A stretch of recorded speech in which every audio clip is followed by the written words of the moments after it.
السلام علیکم ورحمۃ اللہ وبرکاتہ۔ میرا نام حافظ محمد ایان سلیم ہے اور آج جس صورت کا ہم تلفظ کریں گے وہ سورۃ الکافرون ہے۔ سورہ کافرون پچھلی صورتوں کی طرح کے برعکس کافی آسان ہے اپنے تلفظ کے معاملے میں، کیونکہ جو اگر آپ نے پچھلی صورتیں میری اس کی ویڈیوز دیکھی ہیں تو آپ کو اس بات کا اندازہ ہو جائے گا کہ سورہ کافرون اس معاملے میں بہت آسان ہے۔ شروع کرتے ہیں۔ بسم اللہ الرحمن الرحیم۔ قل یا ایہا الکافرون۔ اب یہاں پہ دیکھیں، قل اور کاف، قاف اور کاف کے بیچ جو فرق ہے وہ اس آیت کے اندر بڑا واضح کر کے بیان کرنا ہے، کیونکہ یہ آیت قاف اور کاف کے فرق کے اندر آپ کو بہت مدد کر سکتی ہے۔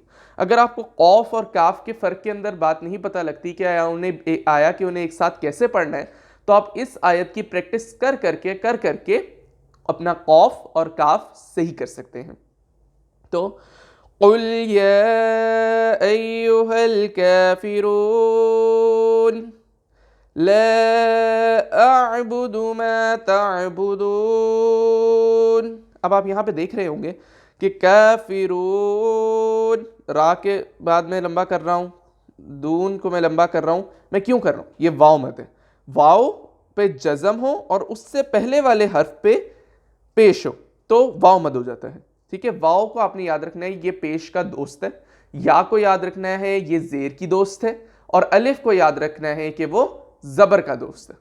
تو اگر لیکن واو اور یا کے ساتھ یہ بات مختص ہے کہ ان پر جزم ہونی چاہیے، لیکن الف پہ یہ بات مختص نہیں ہے۔ اگر الف مد ہوگی تو ایسا نہیں ہوگا کہ الف پر جزم ہوگی اور اس سے پہلے والے حرف کے اوپر زبر ہونی چاہیے، بلکہ الف خالی ہونا چاہیے اور اس سے پہلے والے حرف پہ زبر ہونی چاہیے۔ جیسے آپ یہاں پہ دیکھ سکتے ہیں، ماں ہے تو ماں کے اوپر زبر ہے اور الف خالی ہے۔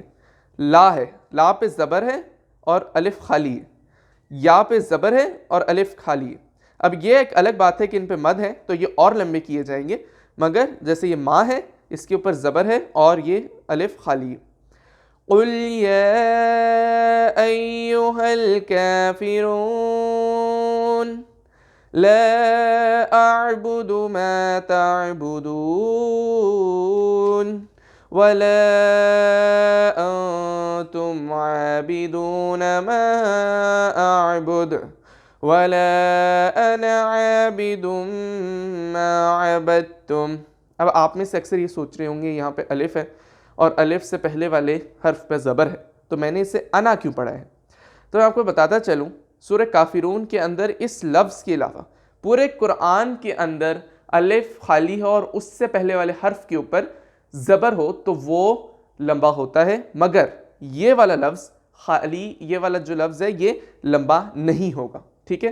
تو یہ ایک ایکسیپشن ہے، اس کو آپ نے یاد رکھنا ہے، اور جب بھی سورہ کافرون آپ پڑھیں تو اس کے اندر آپ نے الف مد کی غلطی نہیں کرنی۔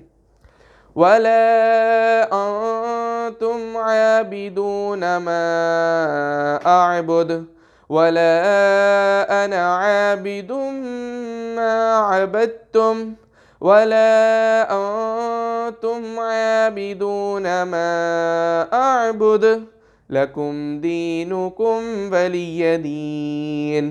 باقی چیزیں ویسی ہی ہیں، یا مد، واو مد اور الف مد کا خیال رکھنا ہے آپ نے۔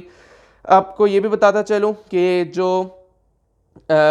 چھوٹی مد ہوتی ہے، ایک بڑی مد ہوتی ہے، ایک چھوٹی مد ہوتی ہے۔ جو چھوٹی مد ہوتی ہے اس کی مقدار 3 الف جتنی ہوتی ہے۔